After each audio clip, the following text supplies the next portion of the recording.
welcome back to my channel. Di video kali ini aku akan berbagi ke teman-teman TBR ku untuk awal tahun 2024. Aku kali ini nggak muluk-muluk set TBR yang terlalu banyak.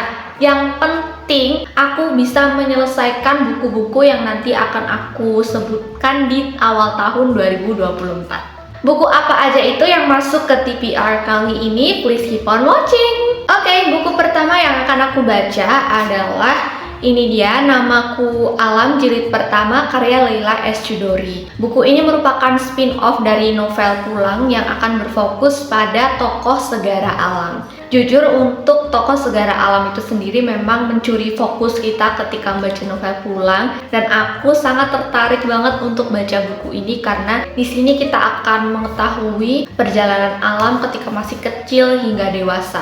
Buku selanjutnya adalah ini dia, I Want to Die But I Want to Eat Tteokbokki yang kedua.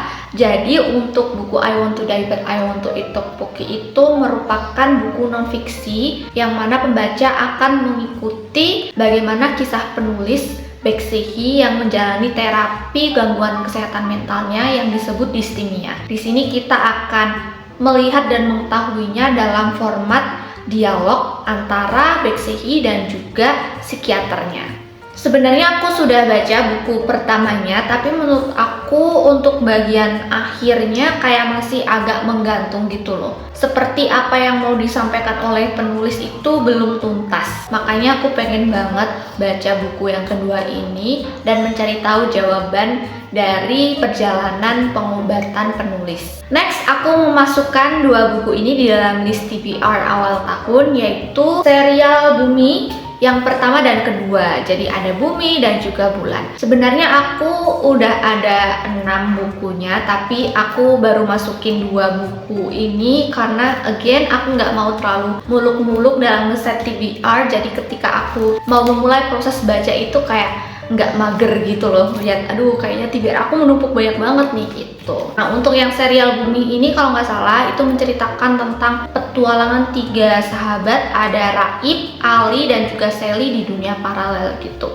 Ini katanya merupakan fantasi lokal yang rasa internasional, makanya aku kepo banget. Sebenarnya ini udah booming dari lama, aku taunya juga udah lumayan lama, tapi aku baru berkesempatan untuk memiliki bukunya dan baca sekarang.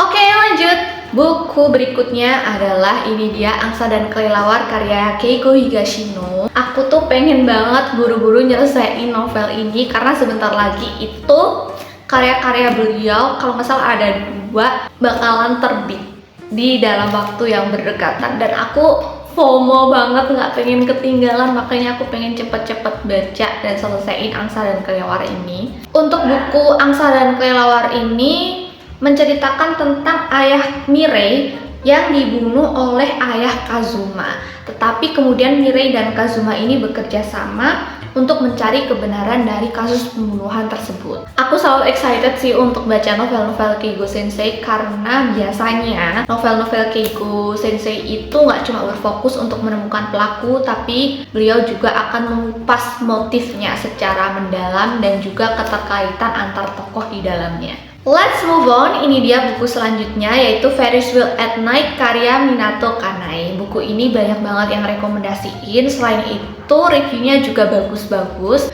Cuma katanya untuk yang Ferris Wheel at Night ini agak berbeda dari karya-karya Minato Kanai yang lain, yang mana genre Iyamisu di sini tuh nggak begitu terasa. Tapi katanya juga untuk novel 1 ini ceritanya lebih relate dengan kehidupan gitu. Sedangkan untuk blurbnya sendiri, Ferris Wheel at Night menceritakan tentang seorang kepala keluarga di sebuah perumahan elit mati terbunuh. Sang istri menyerahkan diri ke polisi. Dengan ayah sebagai korban dan ibu sebagai tersangka, bagaimana mendefinisikan anak-anak mereka?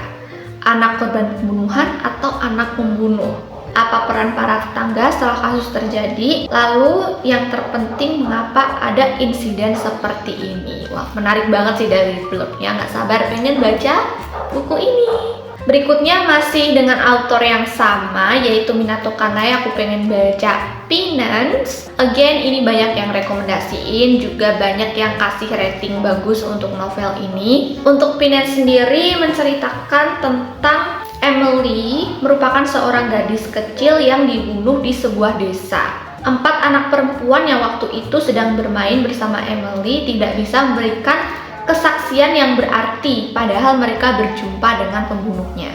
Nah, melihat itu, ibu dari Emily ini kemudian nggak terima dan memanggil keempat anak tersebut.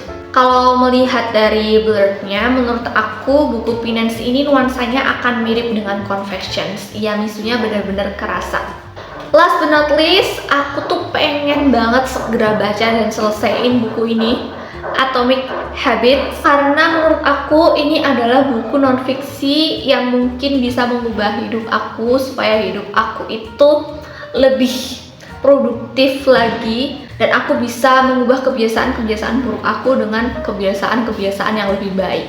Karena katanya di buku Atomic Habits ini kita akan dikasih kiat-kiat untuk mengubah kebiasaan buruk kita menjadi sebuah kebiasaan baik yang membuat hidup kita lebih produktif dan bagaimana cara mempertahankan kebiasaan-kebiasaan baik kita.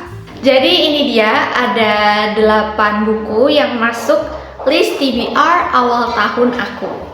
And I think that's all for today's video. Makasih buat teman-teman yang sudah nonton video ini sampai habis. Kalau teman-teman suka video seperti ini, jangan lupa untuk klik like-nya. Subscribe buat yang belum subscribe, nyalain lonceng notifikasinya supaya teman-teman nggak ketinggalan video baru dari aku. Kalau teman-teman punya request, feel free untuk komen aja di kolom komen bawah. And I'll see you guys on my next video. Annyeong!